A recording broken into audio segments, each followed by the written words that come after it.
بسم اللہ الرحمن الرحیم۔ السلام علیکم ورحمۃ اللہ۔ امید کرتا ہوں آپ سب خیریت سے ہوں گے۔ شعبان کا یہ جمعہ اور 15 شعبان کی آنے والی رات بہت بابرکت رات ہے۔ اس میں اللہ رب العزت سے اپنے مسائل کو حل کروانا ہے، اور اس کے لیے ہم سورہ اخلاص کا ذکر کریں گے ان 3 حدیث مبارکہ پر عمل کرتے ہوئے۔ پہلی حدیث مبارکہ حضرت حذیفہ رضی اللہ تعالیٰ عنہ ارشاد فرماتے ہیں کہ آقا پاک صلی اللہ علیہ وسلم نے فرمایا، بلکہ آقا پاک صلی اللہ علیہ وسلم کو جب کوئی سخت امر پیش آتا تو آپ صلی اللہ علیہ وآلہ وسلم فوراً نماز کی طرف متوجہ ہوتے تھے۔ تو اس حدیث مبارکہ پر عمل کرتے ہوئے جو پہلا عمل ہم کریں گے وہ 2 رکعت نفل حاجت کی نیت سے پڑھنا ہے۔ اس کے بعد دوسری حدیث مبارکہ ہے جس کا مفہوم ہے کہ آقا پاک صلی اللہ علیہ وآلہ وسلم نے ایک صحابی دعا کر رہے تھے تو ان سے فرمایا کہ اے میرے صحابی، جب تم اللہ رب العزت سے دعا کرو، اللہ رب العزت سے مانگو تو یوں مانگو، اللہ رب العزت کی عظمت اور بڑائی بیان کرو، یہ پہلا کام ہوا۔ پھر اس کے بعد جتنا ہو سکے مجھ پر درود پاک پڑھو، یہ دوسرا کام ہوا۔ پھر اس کے بعد جو چاہو مانگ لو، اللہ رب العزت کی عظمت اور بڑائی بیان کرو، اس کے بعد جتنا ہو سکے مجھ پر درود پاک پڑھو، پھر جو چاہے اللہ سے مانگ لو۔ یہ 3 کام اس حدیث مبارکہ سے ہم نے لینے ہیں۔ ہم نے اللہ رب العزت کی عظمت اور بڑائی کو بیان کرنا ہے سورہ اخلاص کے ذریعے۔ آپ سن بھی سکتے ہیں، پڑھ بھی سکتے ہیں، محسوس عام میں تو پڑھ نہیں سکتے، صرف سنیں گے۔ اس لیے دونوں چیزیں رکھی گئی ہیں، اور ذکر اسی لیے ہوتا ہے تاکہ جو لوگ عمل کرنا چاہیں ان کے لیے مشکل نہ ہو۔ اور اللہ رب العزت کی عظمت اور بڑائی بیان کرنے کے بعد آپ نے درود پاک پڑھنا ہے، کم از کم 70 ٹائمز پڑھنا ہے، کوئی بھی درود پاک آپ پڑھ سکتے ہیں۔ اس کے بعد اب اللہ کے نبی صلی اللہ علیہ وسلم فرما رہے ہیں جو چاہو مانگ لو، تو اب اپنے لیے دعا کرنی ہے۔ دعا کم از کم 2 سے 5 منٹ لازمی ہو، اللہ رب العزت سے یقین کے ساتھ دعا کیجیے۔ آپ کو یقین ہو کہ انشاءاللہ میرا مسئلہ ضرور حل ہوگا۔ ہمارے مسائل کے حل نہ ہونے کی وجہ ہماری بے یقینی ہے، اس بے یقینی کی وجہ سے ہمارے مسئلے حل نہیں ہوتے۔ چند چیزوں کا اہتمام بہت ضروری ہے مسائل کے حل کے لیے اور وظائف کی تاثیر کے لیے۔ ان میں سب سے پہلی چیز نماز کی پابندی ہے، اور اس کے بعد دوسری چیز ہے گناہوں کو چھوڑنا۔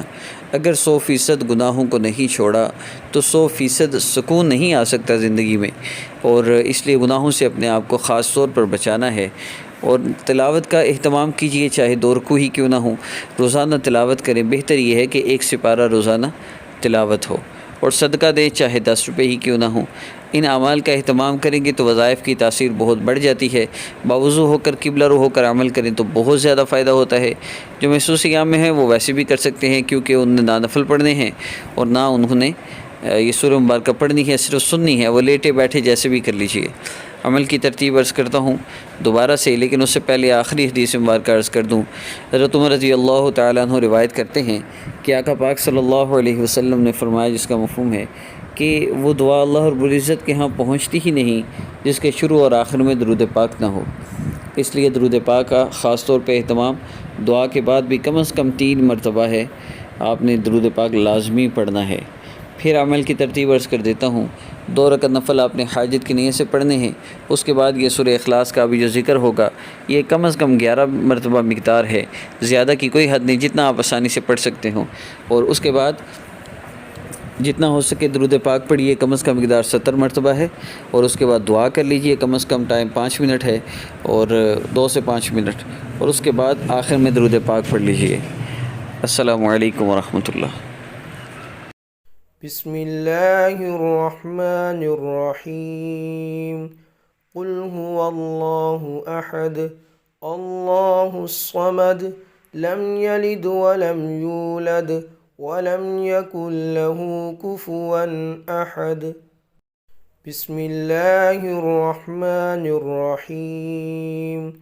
قل هو اللہ احد اللہ الصمد لم یلد ولم یولد ولم یکن له کفوا احد۔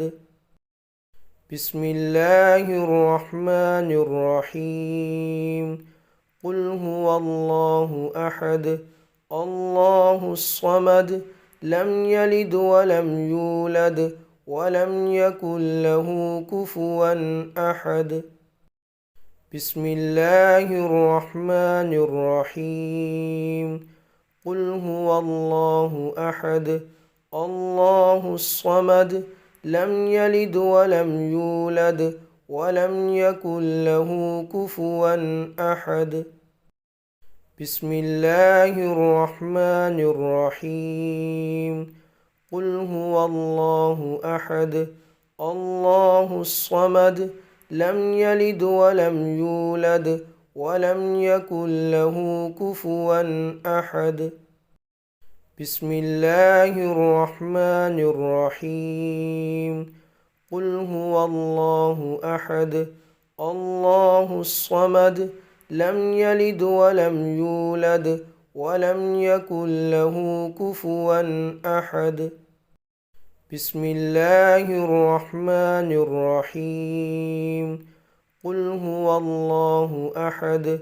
الله الصمد لم يلد ولم يولد ولم يكن له كفوا أحد بسم الله الرحمن الرحيم قل هو الله أحد الله الصمد لم يلد ولم يولد ولم يكن له كفوا أحد بسم الله الرحمن الرحيم قل هو الله أحد الله الصمد لم يلد ولم يولد ولم يكن له كفوا أحد بسم الله الرحمن الرحيم قل هو الله أحد الله الصمد لم يلد ولم يولد ولم يكن له